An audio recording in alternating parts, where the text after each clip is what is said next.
खुशामदीद नाजरीन, आप देख रहे हैं हिंदुस्तान डेली के लिए मुंबई से ब्यूरो रिपोर्ट। नाजरीन, इससे पहले की खबरों में आगे बढ़े, आइए नजर डालते हैं आज की 3 बड़ी हेडलाइंस पर। लाल किले से बोले पीएम नरेंद्र मोदी, मैं फिर आऊंगा, अगली बार भी होगी मेरी सरकार, कई योजनाओं पर चल रहा है काम। सत्ता खोने के बाद विपक्ष बौखलाया, सीएम एकनाथ शिंदे ने साधा निशाना, बोले हमारी सरकार मजबूत है।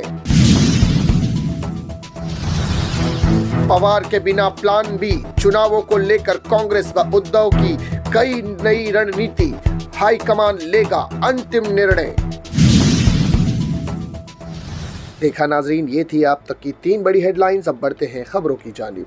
प्रधानमंत्री नरेंद्र मोदी ने मंगलवार को अपने नेतृत्व में वैश्विक स्तर पर उभरते भारत की तस्वीर पेश की और 2024 के लोकसभा चुनाव से पहले अपने आखिरी स्वतंत्रता दिवस भाषण के विश्वास जताया कि अगले साल फिर से लाल किले से देशवासियों को संबोधित करेंगे। उल्लेखनीय है कि प्रधानमंत्री के रूप में लाल किले की प्राचीर से यह मोदी का 10वां और दूसरे कार्यकाल का आखिरी संबोधन था। अगले साल मई जून में लोकसभा चुनाव होने वाले हैं। लाल किले की प्राचीर के करीब 90 मिनट के राष्ट्र के नाम अपने संबोधन में मोदी ने स्वतंत्रता दिवस पर अपने पिछले कई संबोधनों को विपरीत किसी बड़ी कल्याण नगरी योजना या प्रमुख नीतिगत पहल की घोषणा नहीं की, लेकिन उनके 9 वर्षों के कार्यकाल में भारत के विकास की प्रगति और वैश्विक कद की वृद्धि का एक सकारात्मक विषय उनके भाषण में मुख्य आकर्षण रहा।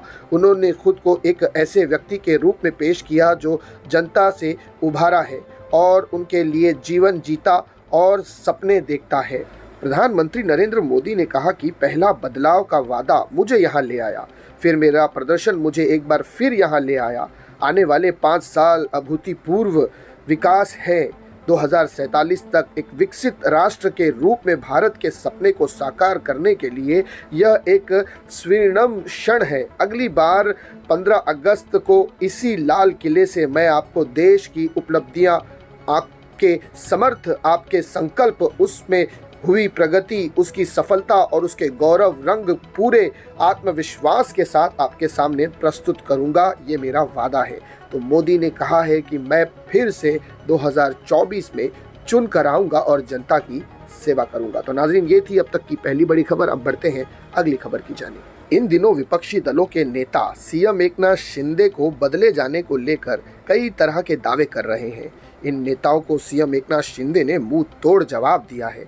उन्होंने कहा कि सत्ता खोने के बाद विपक्षी दल के नेता बौखलाए हैं, इसीलिए इस तरह के दावे किए जा रहे हैं। शिंदे ने कहा कि हमारी सरकार पूरी तरह से मजबूत है।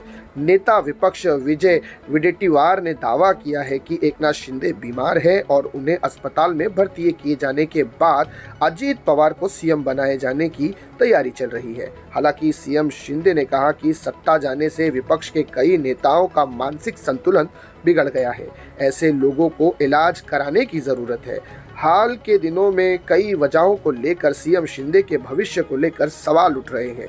मुख्यमंत्री जहां 3 दिन की छुट्टी लेकर अपने गांव सातारा चले गए थे, उन्होंने पुणे में चांदनी चौक पुल के उद्घाटन समारोह में भी भाग नहीं लिया था। साथ ही डिप्टी सीएम अजीत पवार द्वारा पावर रूम की बैठक के लिए जाने से भी नाराज बताए जाते हैं। शिंदे ने इन सभी अटकलों को खारिज किया है। और वहीं अगर बात करें तो भाजपा ने अजीत पवार के माध्यम से मुख्यमंत्री एकनाथ शिंदे को मानसिक बीमारी देने का काम किया है। शिंदे गुट के विधायक अब निराश हो गए हैं। मंत्री पद की बची कुची उम्मीद भी अब खत्म हो गई है।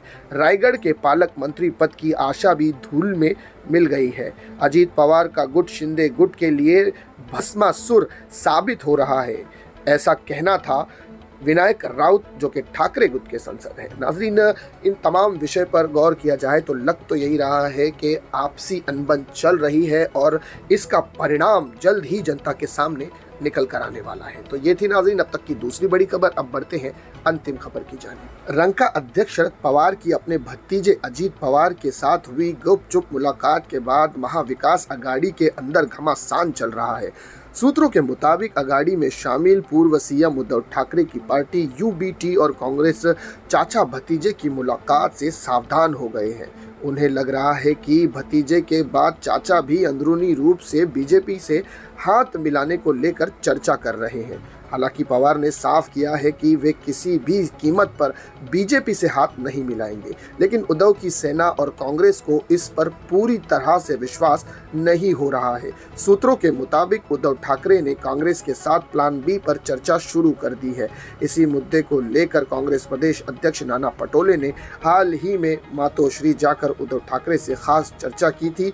ऐसी रिपोर्ट है कि पटोले अपने पार्टी आलाकमान का एक खास संदेश को लेकर वहां पहुंचे थे। कांग्रेस व सेना का मानना है कि पार्टी से बगावत करने के बाद शरद पवार को अपने भतीजे से खिलाफ कड़ी कानूनी कार्रवाई करनी चाहिए थी, लेकिन उनका रवैया नरम है। वहीं उनका यह भी मानना है कि पार्टी के खिलाफ अजीत की बगावत के बाद भी पार्टी में फूट नहीं है। सेना और कांग्रेस को लग रहा है कि अगर चुनाव से ठीक पहले शरद पवार अपने स्टैंड बदलकर बीजेपी का सपोर्ट करते हैं तो उस समय उम्मीदवारों को तलाश करना एक बड़ी चुनौती होगी। ऐसे में बिना रंका के बिना प्लान बी की तैयारी अभी से शुरू करनी होगी। सहयोगी दलों को लगता है कि राजनीति के माहिर खिलाड़ी पवार अपने फायदे को देखते हुए पलटी मार सकते हैं। यही वजह है कि कांग्रेस और सेना बिना शरद पवार के चुनाव में उतरने के लिए अभी से अपना प्लान भी तैयार करने में जुट गई है और कैंडिडेट्स को भी तलाशा जा रहा है। तो ये थी नाज़रीन अब तक की 3 बड़ी खबरें जिन पर तफसील से बात की गई। इसी तरह की खबरों के लिए हमारे चैनल को सब्सक्राइब कीजिएगा। मैं सिराज शेख, हिंदुस्तान डेली से फिर मिलूंगा किसी अगली खबर के साथ। तब तक के लिए जय हिंद।